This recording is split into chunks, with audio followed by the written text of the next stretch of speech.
साथियों, ये जो कार्यक्रम चल रहा है, ये संविधान तरीके से चल रहा है और छत्तीसगढ़ सरकार के लोग इस तरीके से बचकाना हरकत अगर करेंगे, पूरे देश भर में हम छत्तीसगढ़ सरकार संविधान की हत्या कर रही है।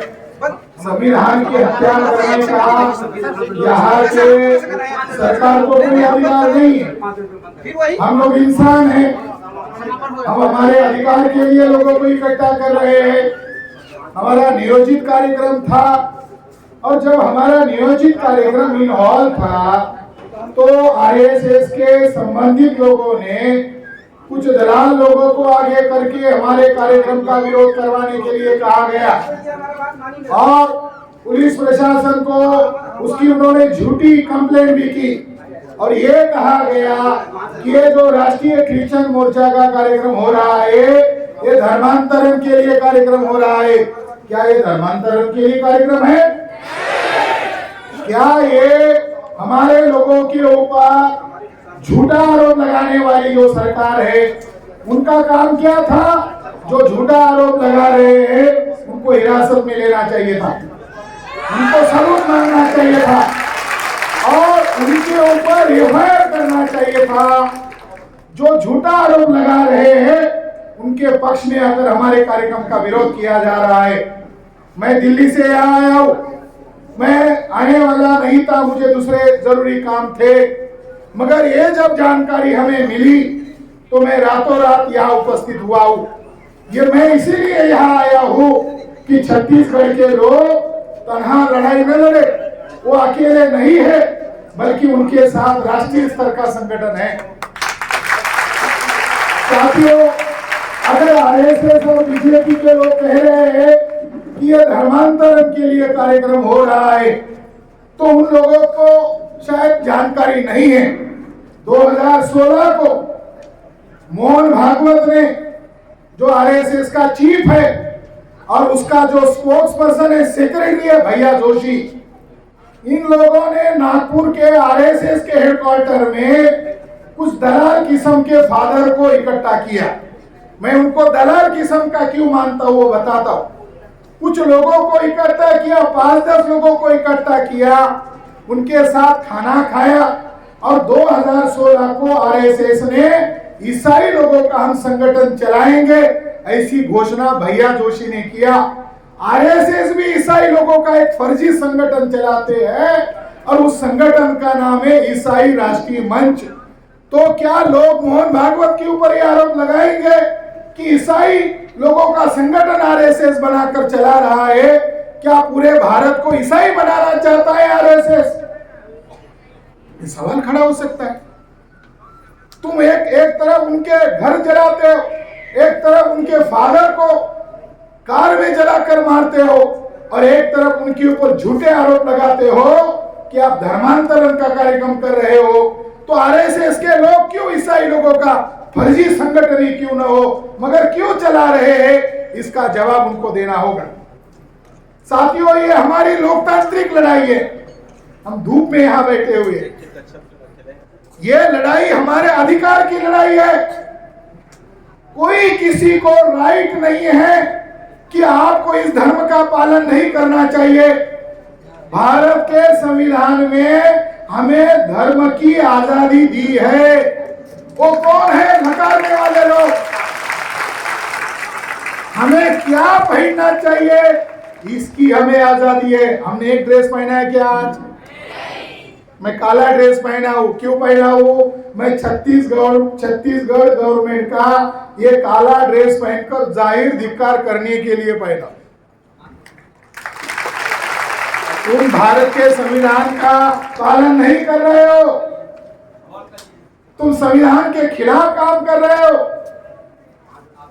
हमें खाने की आजादी, कपड़ा पहनने की आजादी, हमें कौन सा धर्म अपनाना है या कौन सा धर्म नहीं अपनाना है इसकी आजादी है। और जो लोग हमारे संवैधानिक अधिकार के खिलाफ जो व्यवहार कर रहे हैं हम उनके खिलाफ कार्रवाई करेंगे और उनके खिलाफ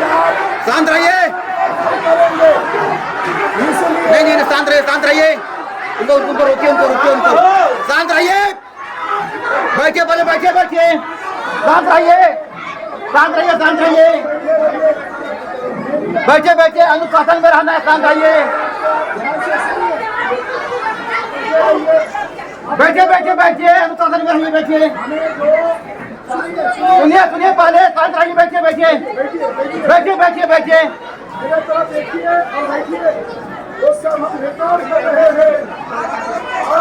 बैठिए, बैठिए, शांत रहिए, बैठिए, बैठिए, बैठिए, बैठिए, बैठिए, बैठिए, बैठिए, बैठिए, अनुशासन में रहिए, बैठिए, बैठिए, बैठिए, पूरे देश भर में जानकारी जानी चाहिए, इसीलिए आप अनुशासन के साथ बैठे रहिए। बैठिए, बैठिए, बैठिए, अनुशासन, बैठिए,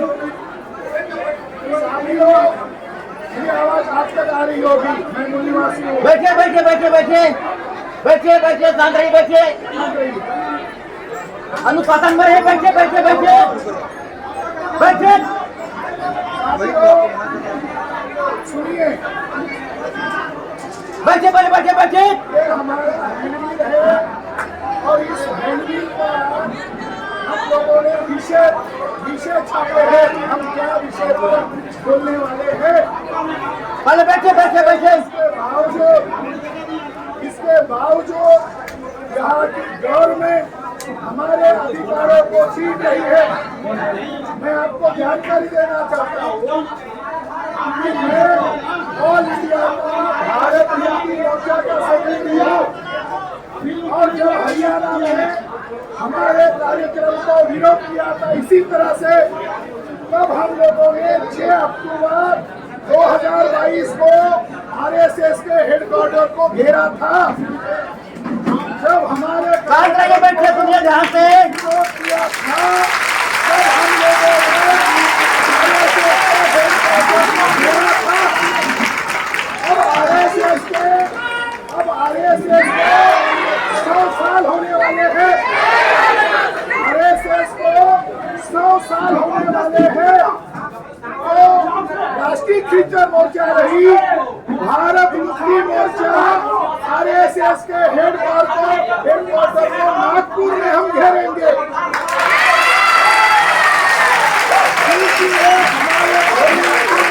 आजादी का मतलब है, हमारे बोलने की आजादी को अगर तानाशाह तरीके से, गुंडागर्दी के तरीके से अगर पाबंदी लाती है तो ये हमारे बोलने की पाबंदी नहीं है, भारत के संविधान पर ये घृणा हमला है।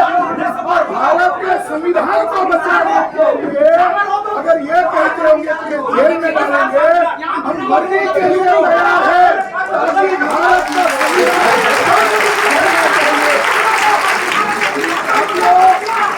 हमारी आवाज है, ये छत्तीसगढ़ तक नहीं जा रही है, ये ऑल इंडिया में जा रही है। भारत मुक्ति मोर्चा वामसेफ संगठन 32 राज्यों में फैला हुआ है। कितने राज्यों में फैला हुआ है? 32 राज्यों में फैला हुआ है। और मैं उस संगठन का ऑल इंडिया का सेक्रेटरी हूँ। मैं उस संगठन का ऑल इंडिया का सेक्रेटरी हूँ। 550 जिलों में 4,500 तहसीलों में और 6,500 जातियों में से 3500 जातियों